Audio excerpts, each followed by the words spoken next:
The Feast of Saint Gabriel the Archangel. God chose Saint Gabriel to announce to the Most Blessed Virgin the mystery of the incarnation of the Son of God.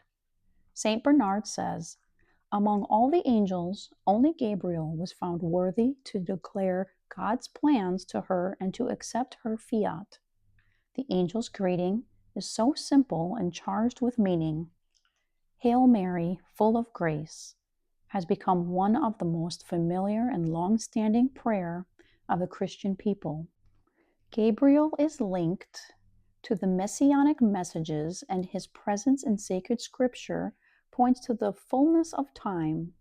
Earlier, he had been sent to Daniel to presage the period of Christ's birth, and to Zachary to foretell the birth of John the Baptist.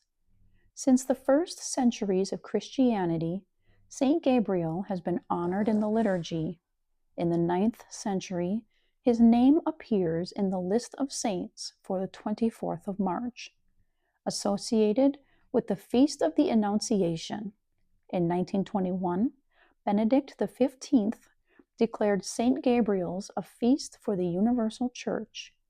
Currently, the celebration occurs together with the Feast of the Archangels Michael and Raphael on September 29th. Children are a reason for rejoicing. There is no greater delight in a family than the arrival of a new child. No gift of God is superior. This is the joyful doctrine of the Church we need to transmit to the whole world. The words of the Archangel Gabriel are always fulfilled when a child is born. "You shall have joy and gladness, and many will rejoice at his birth." St. John Paul II frequently insisted on the idea that Christian civilization is a life-enhancing and life-valuing society. Human life is precious because it is a gift of God, whose love is infinite. When God gives life, it is forever. Life is also precious because it is the expression and fruit of love. The great danger for family life in a society that values pleasure, comfort, and independence lies in the fact that people may close their hearts and become selfish. They may prefer a little more material comfort to the joy of bringing more children into the world and educating them to be good citizens and sons and daughters of God. Each child that God grants is a wonderful blessing from Him. Do not fear having children.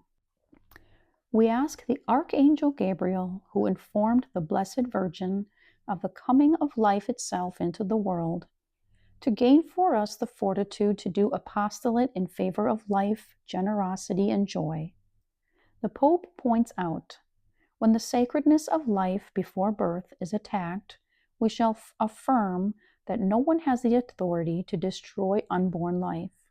When a baby is described as a burden or looked upon only as a means of satisfying an emotional need, we will stand up and insist that every child is a unique and unrepeatable gift of God, with the right to a loving and united family. When the institution of marriage is abandoned to human selfishness or reduced to a temporary and conditional arrangement that can easily be prescinded, we will stand up and affirm the dissolubility of the marriage bond. When the value of the family is threatened because of social and economic pressures, we will reaffirm that the family is necessary not only for the private good of every person, but also for the common good of every society, nation, and state. When freedom is used to dominate the weak, to squander natural resources and energy, or to deny basic necessities to people, we will insist on the demands of justice and social love. When the sick, the aged, or the dying are abandoned in loneliness, we will reiterate time and again that they are worthy of love, care, and respect. The Lord has wanted us to be apostles of all that is positive, good, and noble in the world by drowning evil in an abundance of good. Like Saint Gabriel, may we too be bearers of good news for the family and the world from our place in society. Many are bent on spreading evil. May we put even more effort into radiating goodness, beginning with our own family. In national life, there are two things which are really essential: the laws concerning marriage and the laws having to do with education.